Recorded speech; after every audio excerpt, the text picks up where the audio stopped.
마지막 54장은 주 예수보다 더 귀한 것은 없네. 아마 많은 분들이 좋아하는 찬송인데 이 찬송에는 아름다운 뒷이야기가 있습니다. 미국 나사렛 감리교회 리 밀러 목사님의 부인이 1922년에 자신의 믿음의 고백을 담아서 아름다운 찬양 시를 하나 짓게 됩니다. 평소에 가깝게 지내던 어떤 목사님의 부인에게 자신이 지은 그 찬양시를 전해주게 됩니다. 그래서 그 부인은 이 시를 혼자 동안 조용히 12년 동안 애송하면서 고이 마음에 간직하고 있었습니다. 근데 그 당시 미국은 대공황으로 인하여 많은 사람들이 경제적인 어려움으로 고통당하고 있었습니다. 마이크 소리 조금만 높여주시겠습니까?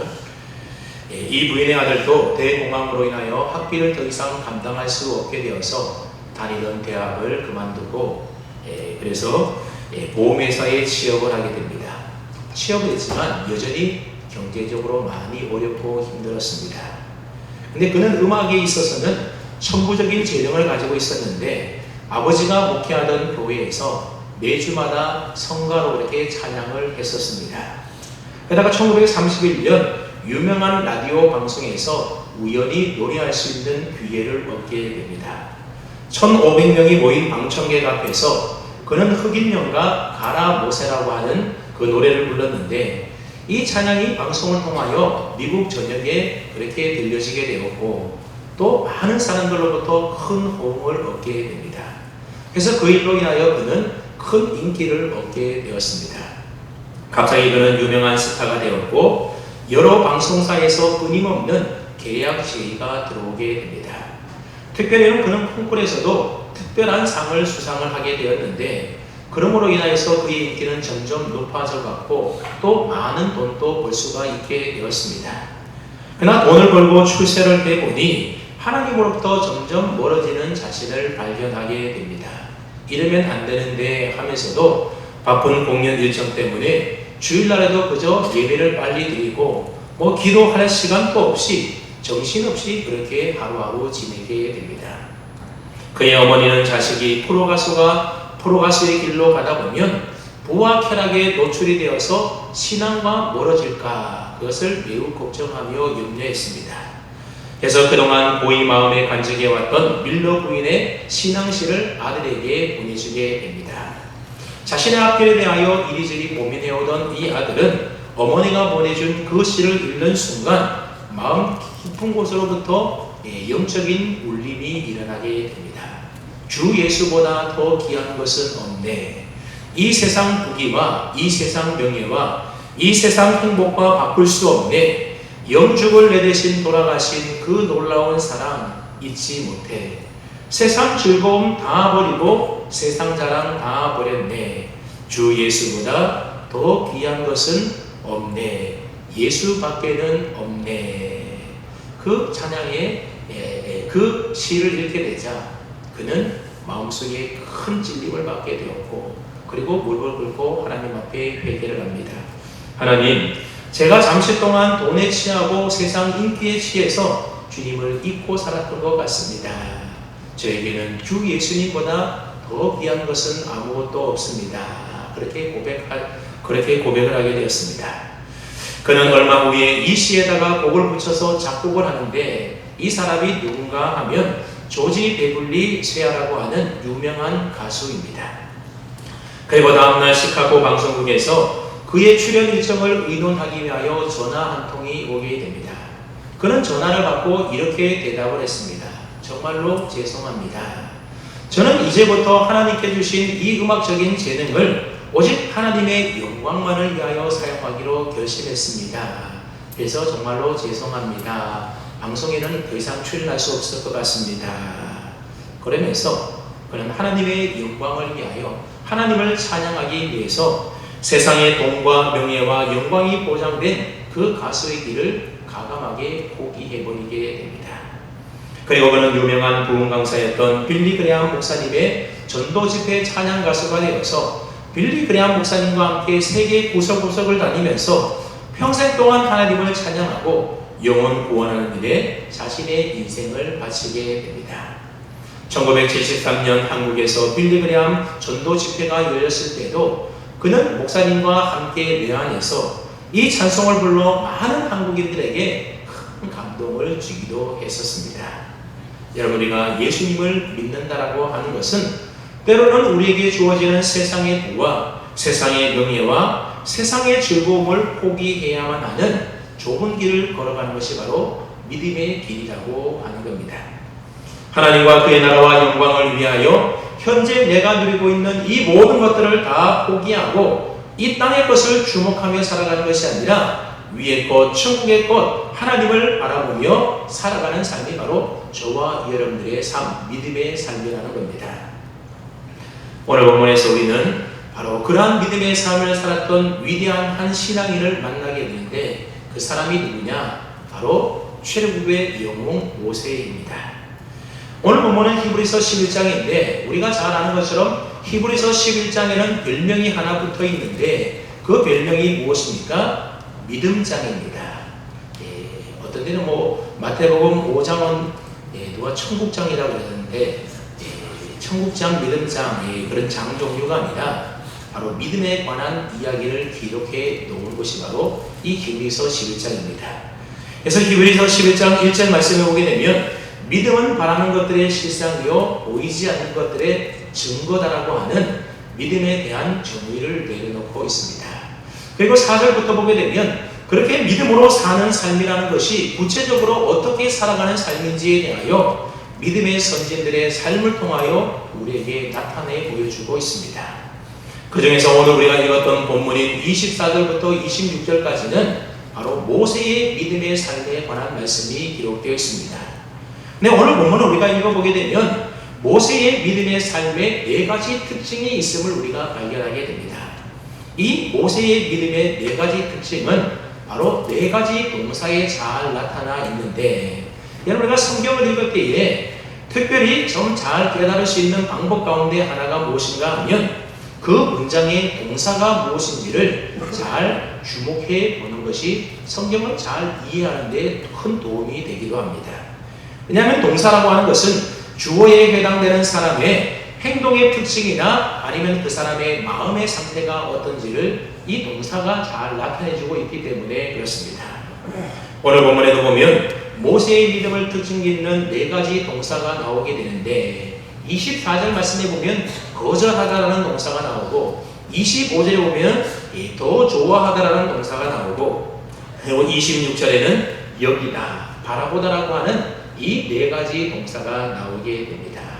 여러분, 모세의 믿음이 어떠한 믿음인지를 우리가 알려면 바로 이 네 개의 동사에 담겨져 있는 그 뜻이 무엇인지를 잘 이해하고 파악하는 것이 매우 중요합니다.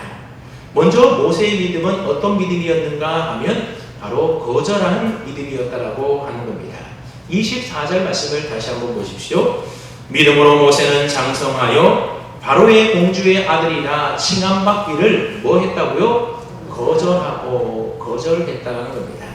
여러분, 거절하는 말에 동그라미를 잘 쳐놓으시고 다음에 히브리서 11장을 읽을 때에 이거 왜 거절하다는 말에 동그라미가 쳐있지 생각하면서 오늘 이 설교를 잘 이어갈 수 있기를 바랍니다. 이 거절하는 말에는 굉장히 중요한 의미가 담겨져 있습니다. 여러분, 우리는 믿음을 확신으로 이해를 하고 있습니다. 믿음에는 분명히 확신이라는 요소가 있습니다. 우리가 하나님을 믿는다라고 하는 것은 하나님은 살아계신 하나님이시고 우리의 아버지 되시는 좋으신 하나님이라고 하는 분명한 신뢰와 확신이 우리에게 있는 것입니다. 그래서 우리는 그 하나님을 믿는 것입니다. 또한 하나님께서 우리에게 말씀하신 그 약속들도 우리는 다 확신을 가지고 믿고 있습니다. 그렇기 때문에 하나님에 대한 신뢰와 확신이라고 하는 것은 우리 믿음의 기초이자 우리 믿음의 근거가 되는 일인 것입니다. 이처럼 하나님과 그의 말씀을 우리가 전적으로 신뢰하고 또 확신하는 그 믿음의 사람들에게는 한 가지 중요한 특징이 나타나게 되는데 그 특징이 무엇인가 하면 그것은 바로 하나님이 싫어하는 것에 대하여 우리들이 거절하고 포기하는 믿음이 있다라고 하는 겁니다. 하나님을 신뢰하기 때문에 하나님의 약속과 그 말씀을 우리는 철저히 확신하기 때문에 하나님의 뜻에 어긋나는 것, 하나님이 싫어하는 것, 그것을 믿음으로 우리는 과감하게 포기하고 거절한다는 겁니다. 여러분, 참된 믿음은 거절해야 될 것을 거절하는 것으로부터 시작이 되는 겁니다. 모세의 믿음이 바로 그러했다라는 겁니다. 그 다음에 여러분, 모세가 잠성에서 거절한 것이 무엇이었습니까? 바로 공주의 아들이라 칭함받기를 거절했다. 그렇게 24절에서 말씀하고 있습니다. 여러분, 바로가 누구입니까? 바로는 파라오라고 하는 이집트 황제를 지칭하는 말이 바로 바로입니다. 당시 애굽은 세계를 지배하던 초강대국이었습니다. 어떻게 보면 오늘날 미국과 같은 나라가 바로 애굽이다, 이집트라고 말할 수 있습니다. 그런 초강대국의 황제가 누구라고요? 바로라는 것입니다. 유명한 역사가 요세푸스의 기록에 의하면 모세 당시의 바로 왕에게는 자식이 공주 하나밖에 없었다고 합니다. 그 공주의 이름이 뭔가 하면 테르무티스라는 이름을 가지고 있는데 이 공주에게도 역시 자식이 없었습니다. 그래서 이 공주가 나일강에서 모욕하다가 발견한 모세를 자신의 양자로 삼게 됩니다. 그런데 지금 모세의 신분이 뭐라는 겁니까? 그 당시 세계를 지배하던 초강대국인 애굽의 황제 바로의 무남 동료의 양자였다라고 하는 겁니다. 그러니 모세가 잘만 하기만 하면 바로 왕의 뒤를 이어서 애굽의 황제가 될 수 있는 가장 유력한 후계자가 바로 모세였다라고 하는 겁니다. 설령 후계자가 되지 않는다 하더라도 바로 공주의 아들의 자리라고 하는 것은 평생 호의호식하면서 부와 지위와 명예와 권력을 마음껏 누리며 살 수 있는 엄청난 자리가 바로의 공주의 양자의 자리였다라고 하는 겁니다. 그러니 세상 모든 사람들이 그 자리에 앉고 싶다고, 그 자리에 누리고 싶다고 해서 마음대로 누릴 수 있는 자리가 아니었던 겁니다. 그런데 모세는 지금 그러한 위치에 있었던 겁니다. 그런데 모세는 장성하여 그 엄청난 자리를 어떻게 했다는 겁니까? 거절했다는 것입니다. 여러분, 어떻게 이런 엄청난 부와 명예와 권력과 또 쾌락이 보장된 자리를 모세는 거절할 수 있었던 것이겠습니까? 그것은 한마디로 믿음으로 그렇게 했다는 겁니다. 무엇으로요? 믿음으로 거절했다는 겁니다. 믿음으로 모세는 바로 공주의 아들이라 칭함받기를 거절했습니다. 그 다음 여러분, 바로 공주의 아들이라 칭함받기를 거절했던 모세의 믿음은 도대체 어디에서 나오는 것이겠습니까? 여러 우상을 섬기는 애굽의 왕궁에서 자랐던 이 모세가 도대체 어디에서 그와 같은 대단한 믿음이 그의 마음속에 생겨나게 되었던 것이겠습니까? 여러분, 믿음은 어디에서 나는 겁니까? 믿음은 들음에서 난다. 그리고 들음은 그리스도의 말씀으로 말미암는다. 그렇게 우리 성경이 우리에게 가르쳐주고 있습니다. 이것은 하나님께서 정해놓은 믿음이 생기는 유일한 원리이고 방법입니다. 그러니 말씀을 듣지 않고 믿음이 생기는 방법은 그 어디에도 없는 것입니다. 믿음은 우리가 말씀을 들을 때에 그 말씀을 통하여 우리 안에 생겨나게 되는 것입니다. 그렇다면 바로의 궁정에서 자란 모세가 언제 하나님의 말씀을 들었기에 이와 같은 대단한 믿음이 생겨나게 되었던 것일까요? 여러분들이 다 아시다시피 모세는 애굽의 왕궁의 모든 학문과 지식을 바로 공주의 양자로 있으면서 다 습득하고 배우고 익힌 사람입니다. 그런데 모세는 궁중에서 그 모든 지식과 학문을 배우기 전에 그를 길러준 그의 유모로부터 먼저 배운 것이 있었는데, 여러분, 모세의 유모가 누구입니까? 바로 모세를 낳았던 모세의 생모 요게벳입니다. 모세는 그 유모로부터 자신이 애굽의 모든 학문을 배우고 익히기 전에 먼저 하나님의 말씀을 먼저 배웠다라는 겁니다. 너가 누구이며 이스라엘이 어떤 민족이고 이스라엘의 하나님이 어떤 하나님이신지 어린 모세는 유모로부터 다 배우게 됩니다.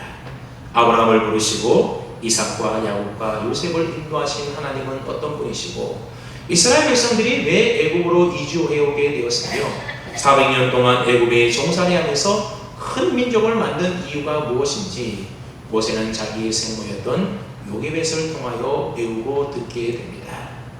보통 애굽에서는 유모가 아이를 낳게 되면 자기 집에 데려가서 최소한 4년 정도 이상 키우다가 돌려보낸다고 합니다. 그러니 모세는 애굽의 모든 학문과 지식을 배우기 이전에 그의 생모와 지내는 4년 이상 동안의 기간 동안에 하나님의 말씀을 듣고 배웠다라는 겁니다. 교육학이나 심리학에서는 아이가 태어나서 약 3년 동안에 그 인생의 가치관의 50%가 그 시기에 정립이 된다고 합니다. 그러니 모세는 어린 시절 자기 생모에게 들었던 그 하나님에 관한 말씀이 그의 가슴 속에 깊이 새겨져 있었던 겁니다. 그렇게 자란 모세가 이제 나이가 40이 된 겁니다. 사도행전 7장 23절 말씀에 보게 되면 모세의 나이 40이 되매 그 형제 이스라엘 자손을 돌아볼 생각이 나더니 그런 말씀이 기록되어 있습니다. 그 어린 시절 그의 생모로부터 들었던 말씀의 씨앗이 모세가 40이 되던 해에 역사하여 나타나게 되었다는 겁니다. 그래서 자기 백성들을 돌아볼 생각이 모세가 났던 겁니다. 즉 모세는 하나님께서 자기 손을 통하여 노예로 지금 억압받고 있는 이 이스라엘 백성들을 구원해 주실 것이라는 사실을 그가 비로소 깨닫게 되었던 겁니다. 그러니까 어린 시절 모세의 마음에 심겨져 있었던 그 말씀의 씨앗으로부터 모세에게 믿음이 생겨나게 되었던 겁니다. 그 믿음으로 모세는 40세에 아주 중요한 인생의 결단을 하게 되는데, 여러분 모세가 어떤 결단을 했다고요? 바로 공주의 아들이라 칭함받는 그 엄청난 지위에서 나오는 모든 권력과 부귀와 명예와 쾌락을 다 거절하고 하나님의 백성과 함께 고난받기를 결정하고 결단했다는 겁니다. 여러분 사실 남자 나이 40이면 어떻습니까? 성공과 명예와 재물에 화신은 되는 나이가 바로 남자 40대라고 하는 겁니다. 그런데 모세는 그런 40의 나이 때에 그 모든 것들을 다 거절하고 하나님의 백성과 함께 고난받을 것을 결단했다라고 하는 겁니다. 그러니 얼마나 대단하고 위대한 믿음의 결단입니까? 여러분 이처럼 믿음으로 사는 사람들은 거절할 것을 기꺼이 거절할 수 있는 사람인 것입니다. 믿음의 사람들은 하나님의 뜻을 이루기 위해서라면, 하나님의 영광을 나타내기 위해서라면 내가 마땅히 거절해야 될 것을 거절할 수 있어야 하는 것입니다. 여러분 믿음의 사람들은 악인의 길을 따르지 않도록 거절해야 됩니다. 믿음의 사람들은 죄인의 길에 서는 것도 거절할 수 있어야 됩니다. 믿음의 사람은 오만한 자리에 앉지 않도록 단호하게 거절할 수 있어야 하는 겁니다. 무엇으로요? 믿음으로 그렇게 할 수 있어야 된다는 겁니다. 여러분 하나님이 싫어하시는 마땅히 거절할 것들을 꼭 믿음으로 거절할 수 있는 저와 여러분 될 수 있기를 바랍니다. 우리가 참된 믿음을 가졌다라고 한다면 세상의 수많은 유혹과 시험 앞에서도 요셉처럼 내가 어찌 이 큰 악을 행하여 하나님께 죄를 지으리까, 그렇게 하면서 그 여주인의 유혹을 과감하게 거절할 수 있어야 된다는 겁니다. 살아있는 믿음은 마땅히 거절할 것을 거절하는 것으로부터 시작이 된다는 겁니다. 여러분은 예수 믿고 나서 무엇을 거절해 보셨습니까? 지금 마땅히 거절해야 될 것을 거절하며 살아가고 있습니까? 아니면 적당히 타협하며 살아가고 있습니까? 저와 여러분이 정말로 제대로 된 믿음으로 살고 싶다라고 한다면 내 성품 속에, 내 기질 속에, 내 생각과 내 계획 속에, 그리고 내 습관과 내 가치관 속에 하나님이 기뻐하시지 않는 것들이 있다면 그 모든 것들을 과감하게 버리고 포기하고 거절할 수 있는 믿음이 있어야 하는 겁니다. 그래야 우리는 세속에 물들지 않고 하나님의 뜻대로 이 세상을 믿음으로 이기며 살아낼 수가 있는 것입니다. 다음 여러분, 우리가 왜 거절해야 합니까? 25절 말씀을 보면 모세의 믿음은 거절하는 것으로 끝나지 않았다는 겁니다. 모세가 바로 공주의 아들이라 칭함받기를 거절한 데는 이유가 있는데 그 이유가 무엇이라는 겁니까? 그것보다 더 좋은 것을 선택하기 위하여 거절했다는 겁니다. 우리 한번 25절 말씀을 보십시오. 25절 말씀을 보니 도리어 하나님의 백성과 함께 고난받기를 잠시 제약의 낙을 누리는 것보다, 그 다음에 뭐라고 말합니까? 더 좋아하고, 무엇보다 더 좋아했다는 겁니까? 그 앞에 24절에 있는 바로의 공주의 아들이라 칭함받는 것보다도 더 좋아했다는 겁니다. 그러니까 하나님의 백성과 함께 고난받는 것을 모세는 더 좋아해서 바로 공주의 아들이라 칭함받는 그 엄청난 권력의 자리, 명예의 자리, 세상 부귀 영화의 자리를 다 거절하고 포기했다라는 겁니다. 여러분, 참 이상하지 않습니까? 모세가 권한받는 것을 권력의 자리에 앉아서 부귀 영화를 누리는 것보다 더 좋아했다는 것은 그냥 인간적인 생각으로 볼 때는 참 이상하고 이해가 되지 않는 겁니다. 여러분, 일반적으로 권한받는 것이 더 좋은 일이겠습니까? 아니면 권력의 자리에 앉아서 부귀 영화 누리는 것이 더 좋은 일이겠습니까? 여러분, 말하면 무엇하겠습니까? 여러분, 권한받는 것 좋아하는 사람이 어디 있습니까? 권한받는 것보다야 당연히 부귀 영화 누릴 수 있는 그 자리에서 세상 즐거움과 쾌락을 누리며 살아가는 것이 우리에게 훨씬 더 좋은 일처럼 보여서 사람들은 그 일을 선택하며 살아간다는 겁니다. 근데 모세는 어떻게 했다고요? 그렇게 하지 않았다는 겁니다. 왜 그렇겠습니까? 모세는 바로 믿음이 있었기 때문에 그렇습니다. 어릴 적에 생모로부터 들었던 하나님의 말씀이 모세의 마음속에 역사하니까는 모세에게 믿음이 생겨나게 되었던 겁니다. 그래서 모세가 믿음의 눈으로, 믿음의 가치관으로, 믿음의 관점에서 보았더니 바로 공주의 아들의 자리에서 제약의 낙을 누리는 그 제약의 낙을 누리는 것이 바로 악한 자리라는 사실을 모세가 깨닫게 되었던 겁니다. 그리고 다시 믿음의 눈으로, 믿음의 관점에서 보았더니 바로 공주의 아들로서 잠시 제약의 낙을 누리는 것보다도 훨씬 더 좋은 일이 있는데 그 일이 무엇이었다는 겁니까?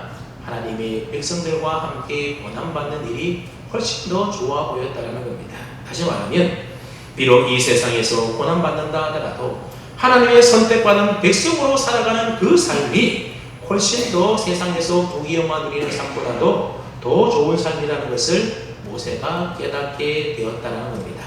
어떻게 깨닫게 되었다고요? 믿음의 눈으로 보았을 때에, 믿음의 관점으로, 믿음의 가치관으로 봤더니 그렇게 보이더라는 겁니다.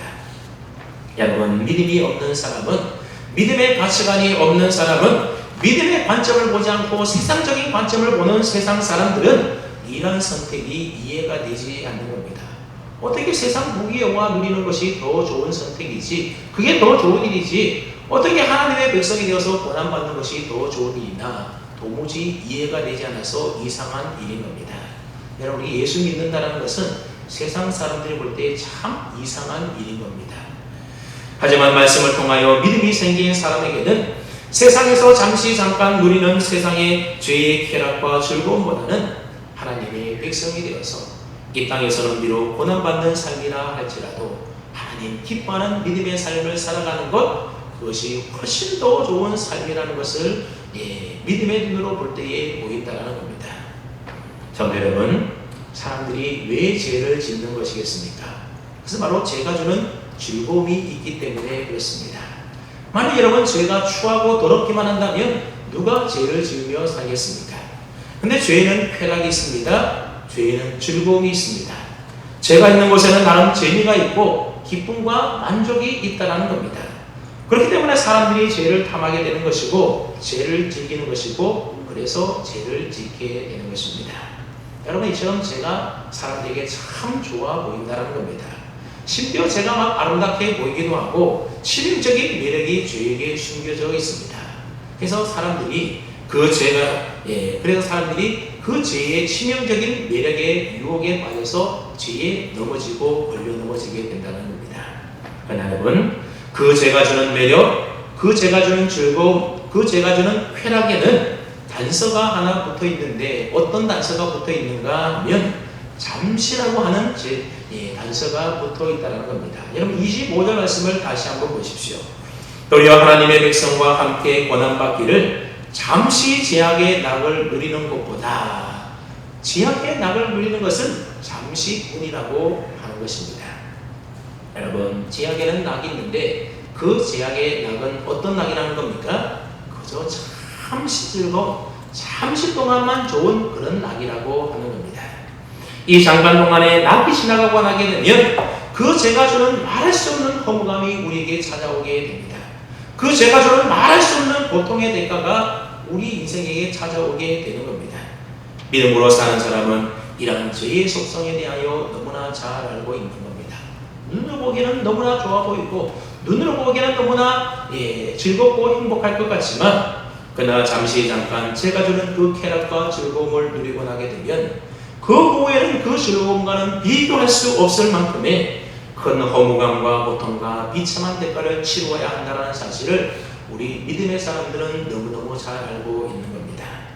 그래서 모세는 놀라운 권세와 쾌락과 세상의 낙이 보장되어 있는 그 바로 공주의 아들이라고 하는 그 자리를 거절했던 것입니다. 무엇으로요? 믿음으로 거절했다는 겁니다. 그다음에 여러분, 모세가 세상 사람들이 볼 때 좋아 보이는 것들을 거절하고 또 좋지 않게 보이는 고난받는 것을 더 좋은 것으로 그렇게 선택할 수 있었던 이유가 또 어디에 있었던 것이겠습니까? 한번 26절 말씀을 함께 읽어봅니다. 26절입니다. 시작.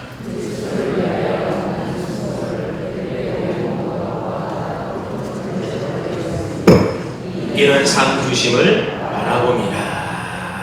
여러분 26절 말씀에도 중요한 두 가지 동사가 나오죠. 하나는 여겼다라는 동사이고 다른 하나는 바라본다라고 하는 동사입니다.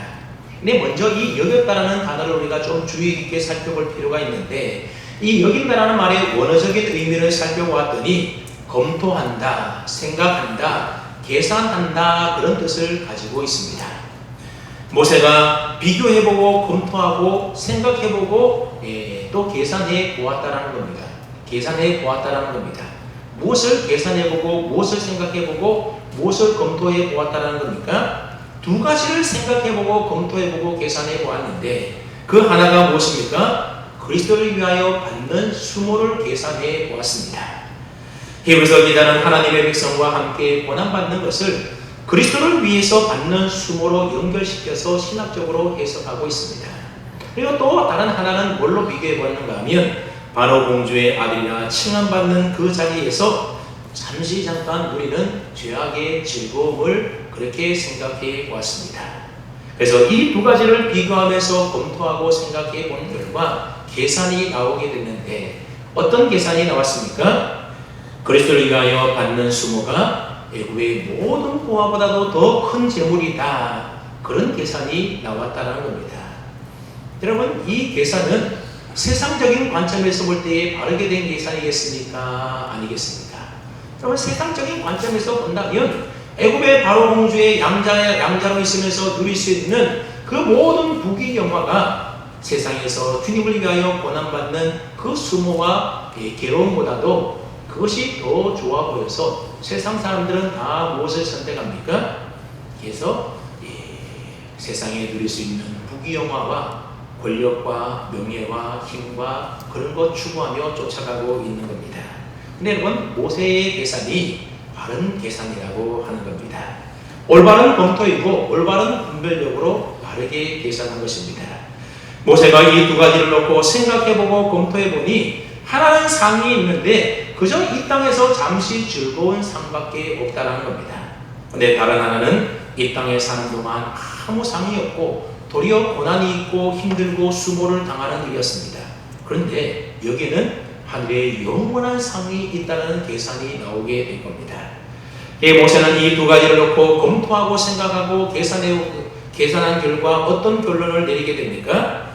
지금은 잠시 즐겁지만 나중에 하늘나라에서 아무런 상도 없는 애굽의 보화가 보장되어 있는 바로 공주의 아들이라고 칭하는 그 자리를 거절하게 됩니다. 그 대신 하나님의 백성인 자기 동족들과 더불어서 그리스도의 순환에 동참하는 그 일들을 더 큰 재물로 여겨서 그 일을 더 좋아하고 그 일을 선택하게 됩니다. 여러분 모세의 계산이 잘된 계산인 것 같습니까? 아니면 잘못된 계산인 것 같습니까? 모세의 계산은 지극히 올바로 잘된 계산이라고 하는 겁니다. 오늘 저와 여러분도 모세처럼 인생을 잘 검토해보고 잘 생각해보고 잘 계산해 보아야 됩니다. 우리 인생에서 가장 귀한 것이 무엇인지 어떻게 사는 것이 정말 제대로 바르게 사는 삶인지 잘 검토하시고 생각해보고 또 계산해 보아야 됩니다. 무엇으로 무슨 잣대로 계산해 보아야 된다고요? 세상적인 관점, 세상적인 가치관, 이 땅에서 어떻게 하면 잘 먹고 잘 살까 성공할까 이런 관점으로 계산해 봐서는 안 되고 믿음으로 계산해 보아야 한다는 겁니다. 믿음의 기준에서 볼 때에, 믿음의 가치관으로 볼 때에, 믿음의 잣대로 볼 때에 무엇이 어느 것이 더 좋은 것인지 우리는 분명히 계산해 보아야 됩니다. 이 세상에서 제약의 낙을 누리며 편하고 즐겁게 남부럽지 않게 살다가 지옥에 갈 것인지, 아니면 좀 어렵고 힘들고 손해와 타격을 본다 하더라도 하나님이 싫어하는 것을 믿음으로 거절하며 오직 믿음 안에 살다가 저 좋은 천국에서 영원히 우리 주님과 함께 살 것인지 우리가 깊이 생각해보고 검토해보고 우리의 인생의 계산을 잘 해보아야 하는 것입니다. 여러분, 많은 사람들이 돈이 제일인 줄 알고 세상에 가장 가치 있는 것이 돈인 줄로 알고 살아가는데, 여러분, 돈이 결코 세상에서 제일 가치 있는 것이 아닙니다.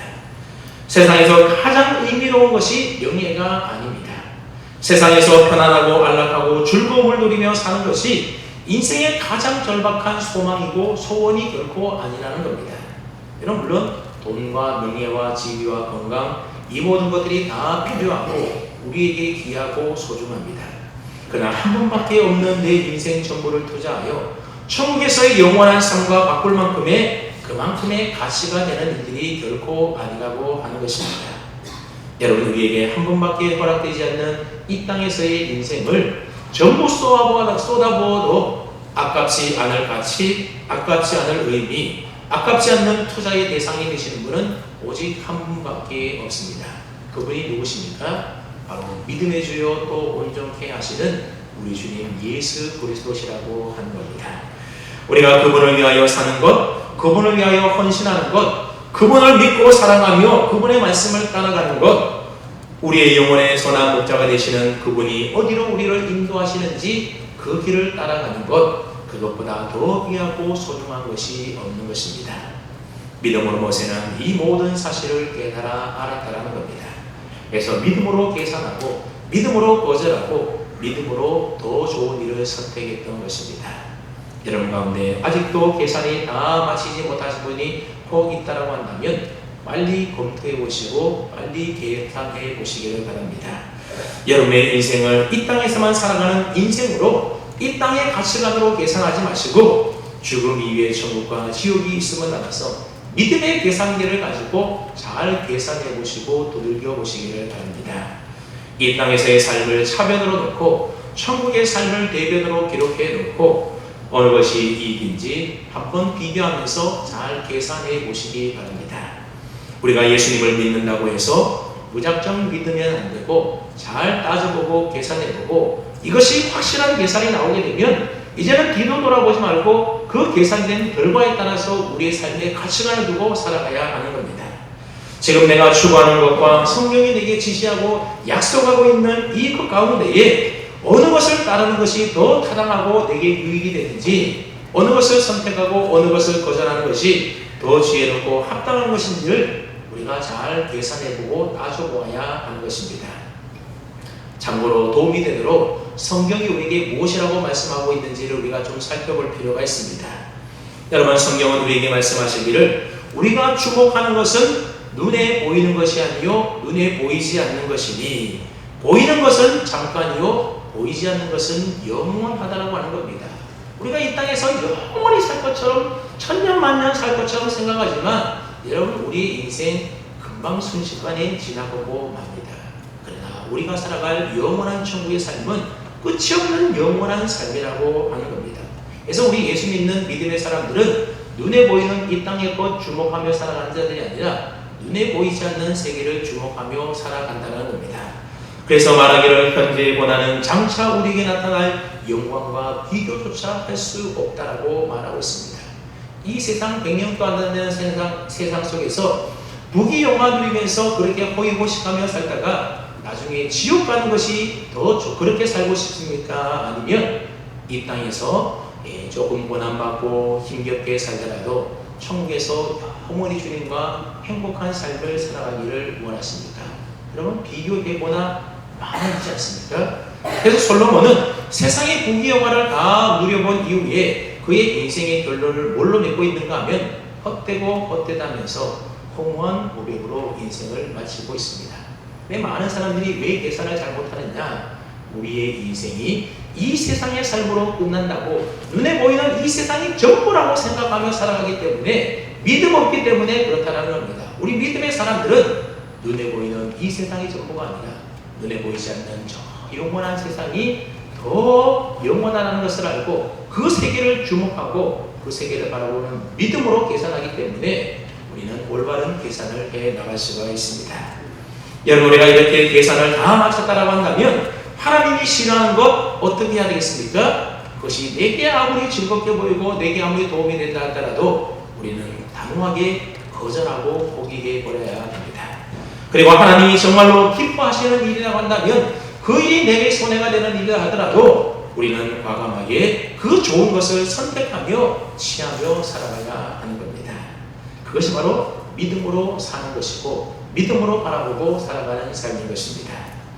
이제 마지막으로 믿음으로 모세가 거절할 것을 거절하고 고난을 더 좋은 것으로 선택하고 믿음으로 이처럼 계산을 마칠 수 있었던 것은 이 마지막 단어가 있었기 때문에 가능하다고 하는 겁니다. 그 마지막 단어가 무엇입니까? 26절 끝에 왔더니 상주심을 바라봅니다. 그렇게 말씀하고 있습니다. 모세는 하나님께서 주실 그 상을 바라보았다는 겁니다. 하나님이 싫어하는 것을 거절할 수 있었고 고난을 더 좋은 것으로 선택할 수 있었던 이유가 무엇입니까? 그렇게 삶을 살았을 때에 장차 하나님 앞에 갔을 때에 하나님이 주실 큰 상이 있음을 바라보았기 때문에 그렇게 할 수 있었다는 겁니다. 여러분, 하나님께서 그날에 내게 주실 상을 바라볼 수 있을 때에 우리 인생의 계산을 비로소 바르게 잘할 수 있는 겁니다. 모세가 모든 국위 영화와 권세와 지위가 보장된 바로 공주의 아들이라는 그 자리를 거절할 수 있었던 것은 장차 하나님께서 주실 그 상을 바라보았기 때문에 포기하고 거절할 수 있었습니다. 여기에 대해 혹 어떤 사람은 이렇게 말할지도 모르겠습니다. 무슨 유치하게 예수님 믿는 것을 무슨 상을 바라보고 예수님 믿느냐? 좀 더 고급진 가치를 위하여 믿어야 되지 무슨 상 받기 위해서 우리가 예수 믿느냐? 그렇게 말할 수도 있다는 겁니다. 여러분, 그렇지가 않습니다. 상 받기를 바라서 믿음으로 사는 것은 결코 유치한 일이 아닌 것입니다. 오늘 본문 뒤에 나오는 히브리서 12장 2절 말씀을 보게 되면 예수님께서도 십자가를 지실 때에 그 앞에 있는 기쁨을 위하여 즉 상을 바라보시고 지셨다라고 말씀하고 있습니다. 상주심을 바라보는 신앙은 유치한 신앙이 아니라 바로 순수한 신앙입니다. 여러분, 어린아이들에게 상 준다라고 말해 보십시오. 무엇이든지 막 열심히 합니다. 교회학교 요즘 여름 성경학교 있는데 여름 성경학교 때 그냥 하라면 잘 하지 않습니다. 점수를 매겨서 상을 주면서 누가 더 하는지 비교하면서 잘하는 팀에게 막 상을 주고 점수를 주면 엄청나게 열심히 하는 것을 보게 됩니다. 무슨 말입니까? 여러분, 그만큼 상주심을 바라보고 믿음으로 사는 것은 유치한 신앙이 아니라 어린아이와 같은 순수한 신앙이라고 하는 겁니다. 그 다음에 여러분, 상 중에 무슨 상이 우리 성도들에게 가장 귀하고 고귀한 상이겠습니까? 장차 영광의 부활에 참여하여 새하늘 새 예루살렘에서 우리의 구원이 완성된 그 상이 바로 우리에게 가장 크고 귀한 상이라고 하는 겁니다. 그때에는 우리의 인격과 우리의 존재와 우리의 성품 속에 다시는 죄가 있지 아니하고 완벽하게 주님을 사랑하고 완벽하게 이웃과 형제를 사랑할 수 있는 그 의로움이 완성되는 새 하늘과 새 땅이 바로 저와 여러분들이 받게 될 가장 큰 상이라고 하는 겁니다. 그 천국에서 우리가 누리게 될 그 상을 바라볼 때에 우리는 이 세상에서 애굽의 모든 보화보다도 예수 그리스도를 위하여 받는 수모를 더 큰 재물로 더 귀한 것으로 여기며 살 수 있게 되는 겁니다. 그 상을 바라볼 수 있을 때에 하나님이 싫어하는 것을 단호하게 우리는 거절할 수 있게 되는 것이고 하나님이 기뻐하시는 것이면 비록 내게 손해가 되는 일이라 하더라도 내게 힘든 일이라 하더라도 우리는 그것을 더 좋게 여기며 기꺼이 선택하며 순종하며 살 수 있는 겁니다. 장차 하나님께서 주실 그 상을 우리가 바라볼 때에 세상 풍조에 휩쓸려 살지 않고 믿음으로 올바르게 의롭고 경건하게 죄의 유혹을 뿌리치며 살아갈 수가 있게 되는 겁니다. 하나님께서 주실 상을 바라볼 때에 하나님을 온전히 섬기고 교회를 위하여 주님 앞에 충성을 다하며 섬길 수가 있고 그리고 이웃을 사랑하며 진리의 편에 비로소 설 수가 있게 되는 겁니다. 지금 여러분들은 이 상을 바라보고 계십니까? 이 상을 바라보면서 주님의 일에 헌신하고 계십니까? 하나님의 상주심을 믿기 때문에 진리의 편에 서고 계십니까? 상주심의 소망 때문에 끊임없이 우리에게 뻗쳐오는 죄악의 유혹을 믿음으로 거절하고 계십니까? 하나님의 상을 날마다 기대하면서 더 좋은 것이 무엇인지를 분별하여 바르게 계산하고 선택하며 살아가고 계십니까? 우리 믿음의 사람들은 그렇게 믿음으로 살아갈 때에 우리는 비로소 하나님을 기쁘시게 해드릴 수가 있습니다. 히브리서 11장 6절은 그래서 우리에게 이렇게 말씀을 합니다. 믿음이 없이는 하나님을 기쁘시게 하지 못하나니, 믿음이 없이는 믿음으로 하지 않고는 하나님을 기쁘시게 할 수 없다는 겁니다. 그리고 말하기를 하나님께 나아간 자는 반드시 그가 계신 것과 또한 그가 자기를 찾는 자들에게 뭘 주신다고요? 상 주시는 이심을 믿어야 한다라고 말하고 있습니다. 하나님은 저와 여러분 모두가 믿음이 없이는 하나님을 기쁘시게 하지 못한다는 이 사실을 알고 믿음으로 모세처럼 상 주실 하나님을 바라보며 우리 인생 잘 검토하고 잘 계산하여서 하나님이 싫어하는 것은 단호하게 거절하시고 하나님이 기뻐하시는 일이라고 한다면 내게 손해가 되고 내게 좀 힘든 일을 할지라도 그것을 더 좋아하여 선택하며 살아갈 수 있는 귀한 믿음의 사람들로 다 살아갈 수 있기를 주님의 이름으로 축원합니다. 아멘.